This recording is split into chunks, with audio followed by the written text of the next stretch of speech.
Okay, in this video, I'm going to talk about how to use the online web tool Glogster EDU, and that's what we're going to use to make our final draft of our composition. So you've turned in a rough draft, and we've worked together with my codes to edit that. And so then now you're going to turn in a final draft, and what you're going to do is you're going to edit your text, and then you're going to take it and put it within this Web 2.0 format that allows us to use pictures and videos, music, other multimedia to demonstrate what you're talking about. So this video is posted under Composition Topics and Tools. I want to point out a link right here. This is a link to the video library that EDU Glogster or Glogster EDU has that they could show you in little bits and pieces different things that you might need to do. So if we click on that, oh, mine isn't taking me straight to it. I apologize for that. But if we maybe post another tab there. All right, so you can see here we've got 49 videos. 9 videos just on getting started, and then 49 on how to create and share glogs. And so if you want the instructions just in little bits and pieces, then maybe you want to come here and look at it. So that's always available for you on your dashboard from the help, okay? So how this works, you will get a password and a username and a password from me for this special Glogster EDU. Now there is a Glogster that's free and it's not associated with education, but the EDU version allows us to link all of our glogs together into one master one. So you really want to pay attention. Usually what I can do is make your username your same part, the first part of your Valdosta username, just like mine is the first part of my email here, KF Davidson. It's the first part of my email. Usually I can do that, or maybe I might have to add a 1 or a 2, but I'll let you know that. I'll be very clear about that when I'm handing out the username and passwords. As far as the passwords go, what I usually do is set them to be 1, 2, 3, 4, 5.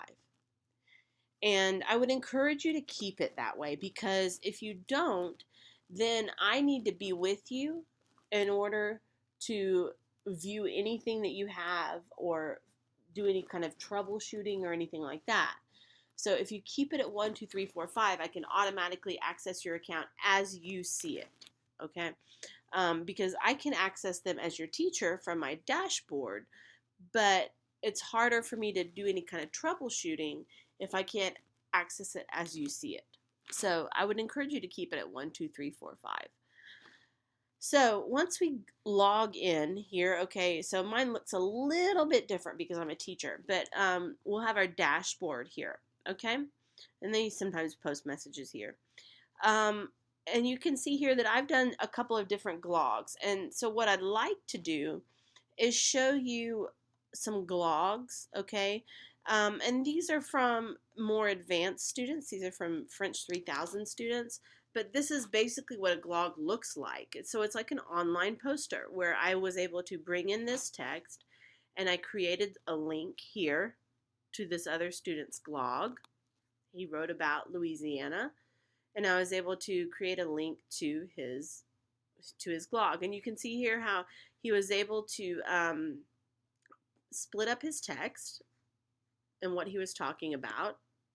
You can use the scroll bar here to see this. Okay, and use a lot of pictures in the background, okay? Some video with music, because that is really important for Louisiana, okay? So he was able to do that with Glogster. And so that's something that's really nice about Glogster. It's taking a moment to load here. I would like to show you one student's glog.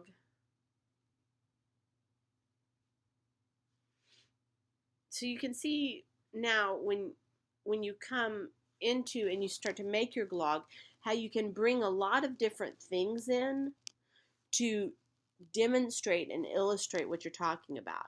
So this student has a map, and notice here as well the student has labeled everything. So each thing that you have, maybe a nice little caption for it. It doesn't have to be long, okay? It can just be very short.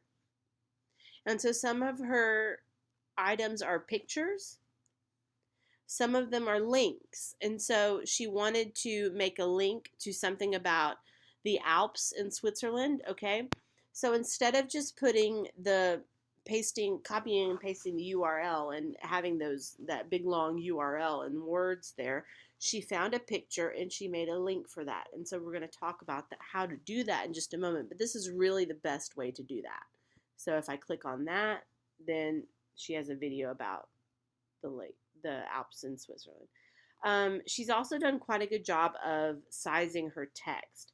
It could be a little bit larger, but you can see here how we can use this is much more text than we would ever write in French 1001, but for a French 3000 level, this is appropriate. So we can use the scroll bar to scroll through it. So she has a big enough text box that it's visible, but it doesn't overwhelm the page because we can use that scroll bar. So again, if you're watching this video for French 1001, this is a lot more text than you would ever be asked to produce. But for French 3000 level, this was one of their last compositions. So you're looking at a higher level of production there. So depending on why you're watching this, that might be helpful. Okay. So let's go back and look at Glogster.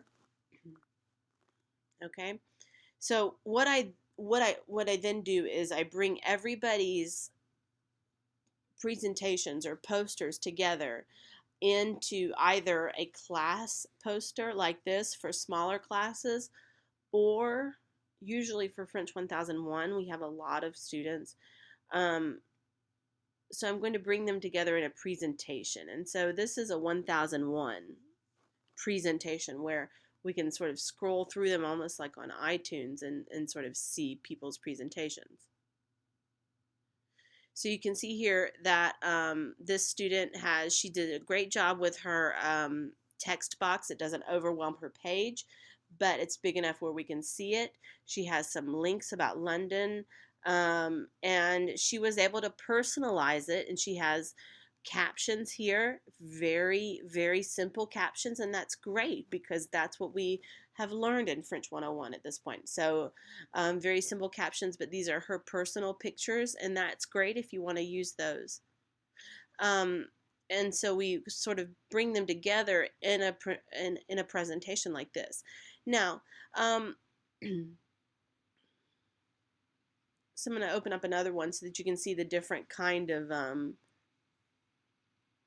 things that people do.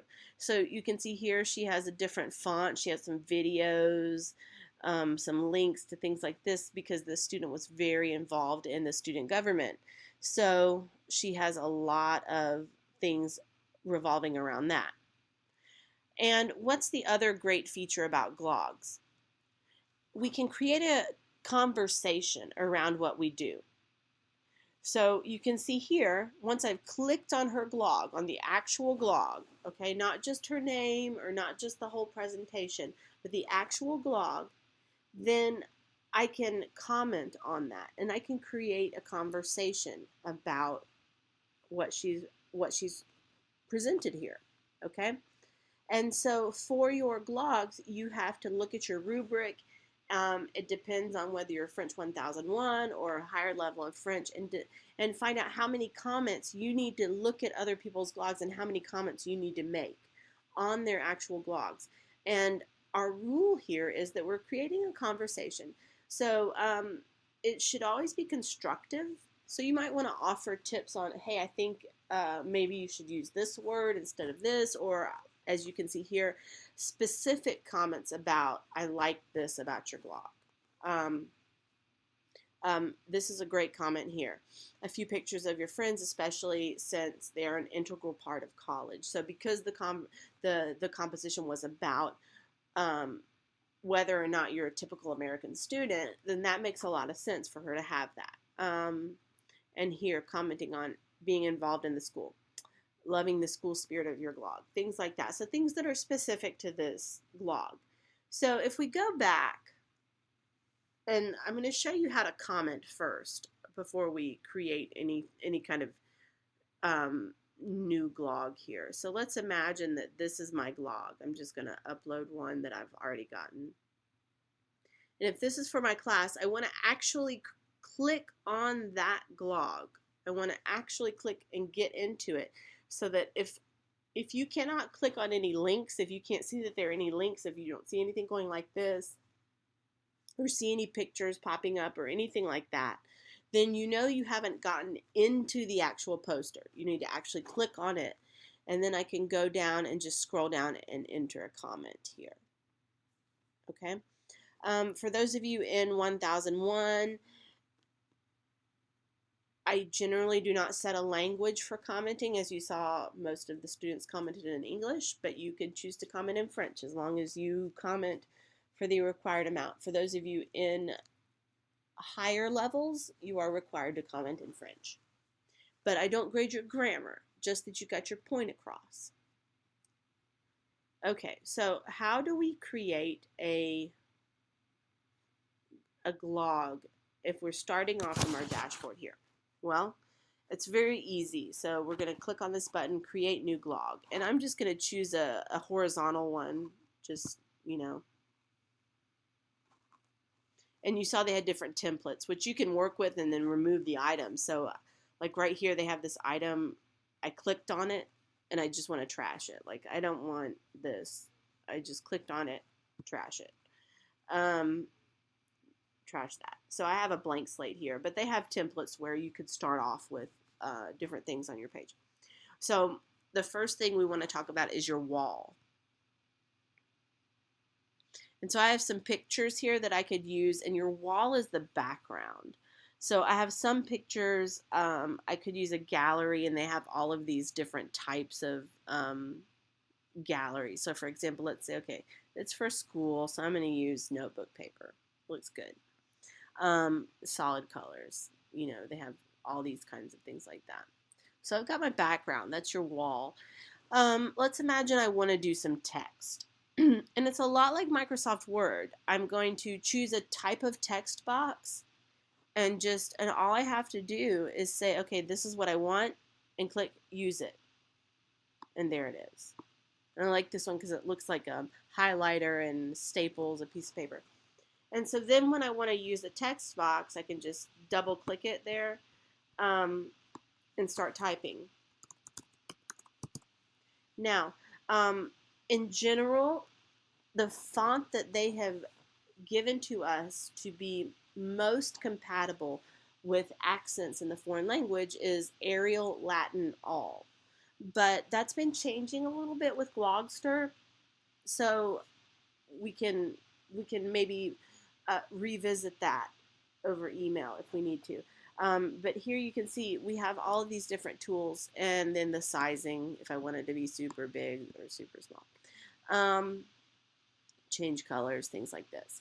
If I wanted to, let's say I wanted to make a link, like I wanted to link these words to a website, then I could just highlight that text like this. So I'm just going to I'm going to right click or click on it with your control board if you have a Mac. I'm going to highlight it, and then I just have to go over here and copy and paste that link. So let's say I wanted to paste the link to this blog, but it could be anything. It could be, you know, a website about the Swiss Alps, something like that. So then I'm going to paste there, all right, and it's done. Okay. And so if I want to change it, I can always double click on it again and go back and say, oh no, I don't want that link on there. I just want it to be a regular set of words. And a lot like Microsoft Word, you can bring things forward or send them backwards or copy them if you would like, or trash them out. Here's another way to create a link. Right there, the two little chain links. Notice again, it just brings up the same thing, but it copies it selects the words for you, and so all you have to do is paste your link in there. So really the best thing in Glogster that I can tell you to do is to just click on things, mouse over everything, and it will tell you what it is. It will tell you what it is. You can always just drag and drop things. You can resize them, okay? Remember, for your text box, for your compositions, you want them to be big enough so that it's not annoying to have to scroll through it, but you don't want to overwhelm your page because you have a certain number of other kind of multimedia elements that you want to add to it. So be sure to check your rubric for that on what you do there. So again, I can bring this, let's say I had another image here, I could bring it forward, or I could send it behind, I could copy this, I could just trash it if I wanted to. Now, anytime you're building a glog, you can go up here to the tools, okay? And this brings back up that wall that we had here. Audio, video, data, those are all different ways to add multimedia. My favorite way is to put a picture on there and then make it a link.